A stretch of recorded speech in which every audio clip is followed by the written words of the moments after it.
সময় পরিবর্তনশীল, সময় কখনো কারো এক থাকে না। কাল আপনাদের সময় ছিল, আজ আমাদের সময়। তাই আপনার ভালো সময়ে জনগণের মাঝে ভালোবাসা বিলিয়ে দিন, বিষ নয়, নইলে আপনার দুঃসময়ে চলা খুব কঠিন হয়ে দাঁড়াবে। এই কাকুর বলা কথাগুলো শুনুন, তারপর বলছি। 19 সালে আমার বুথে পোলিং এজেন্ট হওয়ার জন্য গিয়েছিলাম সকাল 7টার সময়, 7টার আগে আমাকে ধরে সব টিএমসি গুন্ডা বাহিনী ধরে টেনে নিয়ে গিয়ে রাস্তায় মারধর শুরু করে। পুলিশ সেখানে কিচ্ছুই বলেনি আমাকে, আমার হয়ে কোনো কথা বলেনি। আজকে 2026 সাল, 2026-এ বিজেপি জিতেছে, কি বলো তোমার এই জামাটা? প্রতিক্রিয়া, হ্যাঁ, সেই জামা পরে আমি বেরিয়েছি। তিনি কিছুতেই করতে দেবে না, আলমারিতেই তোলা ছিল।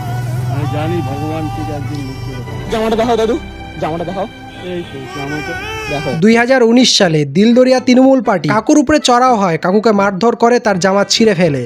সেদিন কাকুর প্রতিবাদ করার সামর্থ্য ছিল না, কিন্তু মনের মধ্যে একরাশ ক্ষোভ ও আত্মবিশ্বাস নিয়ে সেই ছেঁড়া জামাটিকে যত্ন সহকারে আলমারিতে তুলে রেখেছিলেন, এই আশায় একদিন পরিবর্তন আসবে।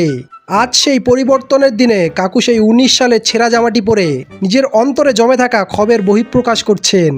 কাকু, এবার আপনার জামা ছেঁড়া তো দূরের কথা, আপনার গায়ে একটা টোকা দেওয়ার সাহস কারণেই এবার আপনি বুক চিতিয়ে ঘুরে বেড়ান। রাম রাম।